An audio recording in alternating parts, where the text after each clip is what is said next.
Hi guys, today we are going to look at assignment 5.3.2 and I'm going to explain what you have to do on this assignment because it is kind of meaty. 3, 2. All right guys, so we are on the actual page and I will go through it with you so that I can help you with this assignment. So the essential question was, how was World War I a total war? Part 1, trench warfare, an overview. Directions: read the following passage on trench warfare and answer the questions after each chunk of text in complete sentences. Chunk number 1. The Great War became infamous for its duration, lasting for a long time, and horrors. Infamous means like famous, but like for the wrong reasons. It began on July 29, 1914, with the massive Austrian bombardment, which means attack or bombing, of Serbian Belgrade, which is an area. The planned German offensive, a thrust through neutral Belgium into France, was slowed by French and Belgian resistance. Instead of a quick war, vast land armies dug trenches along the Western Front. So vast means a lot, of land armies dug in trenches along the Western Front, installing or putting up barbed wire and setting up machine gun posts. As the Great War also saw the wide use of chemical warfare and poison gas, the trenches were thought to offer some degree of protection against exposure. Exposure means like out in the elements. So, number 1, what are 2 reasons that armies began creating trenches along the Western Front?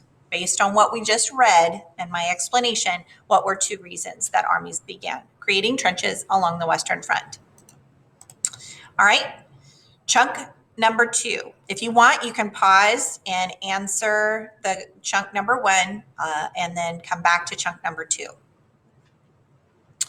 Okay, chunk number 2. After a few months, these trenches had spread along the Western Front from the North Sea to the Swiss border.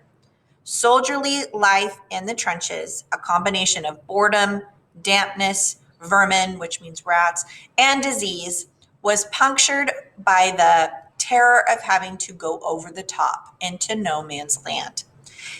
An area between opposing trenches.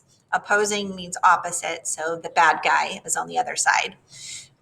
Trenches riddled with barbed wire, mud, and the ongoing threat of artillery. So riddled means that it's all over the place in this meaning.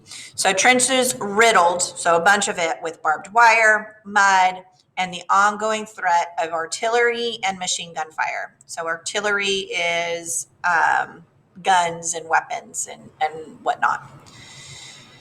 If the area had seen a lot of action, no man's land would be full of broken and abandoned military equipment. After an attack, no man's land would also contain a large number of bodies.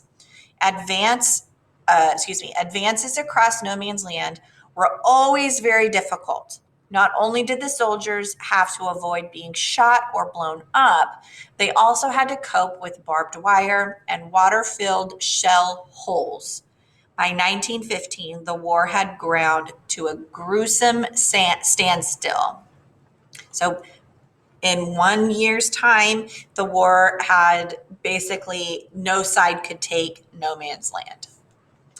So, number 2, summarize in your own words, no man's land. Number 3, why do you think it was given that name? Based on what we read and other facts, why do you think it was called no man's land?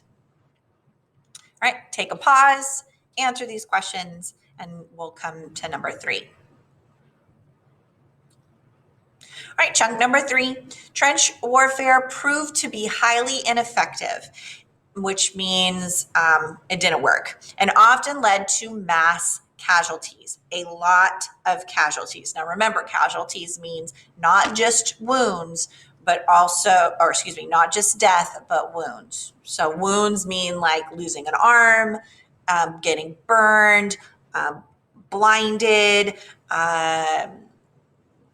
losing another part of your body. Those are casualties. Later in the war, forces began mounting attacks from the trenches at night. So they started having these attacks at night, usually with the support of covering artillery fire. So having, excuse me, fire, gunshots and bombs and stuff like that. With soldiers fighting in close proximity in the trenches. So proximity means like close to one another or in the same area. Usually in unsanitary conditions. This word unsanitary, I always think of sanitizer. Sanitizer is clean. Unsanitizing would be not clean. So unsanitary means dirty, right? In unsanitary conditions. Infectious diseases such as dysentery, cholera, and typhoid fever were common and spread rapidly. If you want to know more about these, we kind of talked about it during the Industrial Revolution with cholera and dysentery, but Google dysentery, Google cholera, and Google typhoid fever, and I don't want that for sure. Constant exposure to wetness caused trench foot, and we looked at pictures of that. A condition in which dead tissue spread across one or both feet, which often led to the amputation of the foot. All right, number 4. How would you describe the living conditions of soldiers fighting in the trenches? Okay, based on this reading and what we've watched, go ahead and answer that question in full and complete sentence. All right, take a pause, answer that, and go to question number 4. All right, chunk number 4. The stalemate meaning no one was winning, and spiraling death toll forced governments to call up more men than ever before. More than 70 million men worldwide fought in the war, including almost all of Europe's young adult males. More than half of the mobilized men died. More than half of the men, so 70 million, more than half died, were wounded, or taken prisoner, or were reported missing in action. Vast numbers, so large numbers of survivors bore artificial limbs, which means they had artificial fake limbs, and were permanently disabled physically and mentally. So answer number 5. Why was trench warfare ineffective? Why did it not work? All right, you can pause here and we'll move on to the next. Part 2, trench warfare, the visual. Directions. The image below is a visual image of World War I trench from a side and an aerial view. Aerial means above. Analyze the image and answer the questions below it. So we have barbed wire was feet deep and impossible for troops to pass, right here. Front trench line, right here. Here we have no man's land, the stretch of land between the trenches of the opposing side, so the opposite side. The area has already been churned up by shell fire. Already been churned. That doesn't mean it. In wet weather, it becomes a mass of mud, even more impossible to pass. So like if it was raining, then you guys have probably gone through mud and muck and it's gross and it's like very thick and hard to go over. Okay, then we have support trenches right here, concrete block housing for machine guns. Frontline dugouts provide protection, but not against a direct hit from an artillery shell. So like even if an artillery shell hit, they're not protected, but they're protected from all the other elements for the most part. A deep dugout, some dugouts could be so far below ground and too well constructed to be destroyed by an artillery shell. There's reserve trenches, which meant like, for if they had to fall back on communication trenches to movement and supplies to the front lines, and then communication trenches to movement and supplies to the front lines. So they were all the way back there. I want to be back here if I could. All right, now, and then there's airplanes going overhead. Number 6, describe what you see in the image. Number 7, what were some of the obstacles or difficulties in trying to cross no man's land that you see in the image? All right, go ahead and pause, answer these questions, and then move to our last page of work. Or not last, second to last. There's some others. All right, part 3, trench warfare and popular films. So directions, watch the videos below and answer the questions that follow. Both videos are representations of trench warfare in popular films. All right, after answering this question or after watching this video, answer this. Without mentioning the main character, Wonder Woman, describe what you see. So I don't need to know about Wonder Woman. I watched the movie. Tell me what you see outside of that.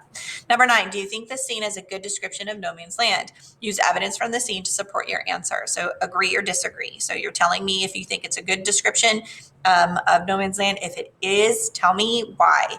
If it isn't, tell me why. Okay, then War Horse. This was done in 2011. Double click the image and press the play button in the middle. So describe what you see here, and then which of the scenes from War Horse or Wonder Woman offers a better representation of trench warfare and why. All right, so watch this, pause, and answer these questions, and we'll go to that last section together. Okay, part 4, the casualties of World War I. Directions, look over the graph and answer the questions below. So we have that military participation and military losses in World War I. So this is the title. So in this, we are going to see who participated, what countries participated, and what were their losses. All right. So on this side, we have Allied powers, and this one, we have Central powers. Then we have mobilized, so how many soldiers that they had, how many dead that they had, how many wounded, how many prisoners of war are missing, and the total numbers. Then we have our percentage of casualties. So remember, percentage of casualties. So this is the total amount. So this is the total amount that moved, that were there. This is the total amount of casualties. Okay. And here is the percentage of casualties. So this is the total number divided into the mobilized number.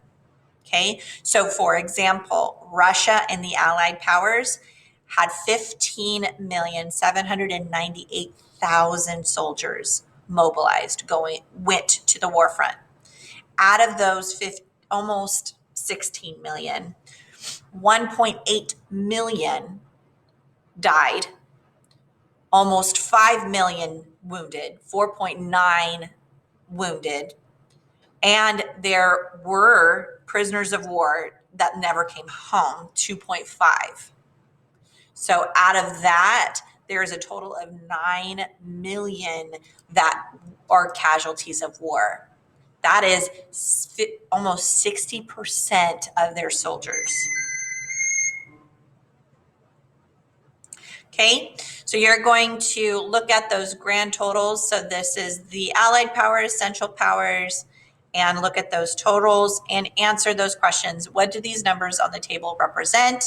Which country had the highest death toll for the Allied powers or for the Central powers? Or both, excuse me, you're answering that for both. And number 14, which alliance had the most casualties, the Allied or the Central powers? Because those totals are found at the bottom in the bold section. So answer those in full and complete sentences. Guys, that's it. We are over and done with. So if you have any questions, comments, concerns, complaints, just ask me. You know how to reach me. And until next time, thanks. Bye.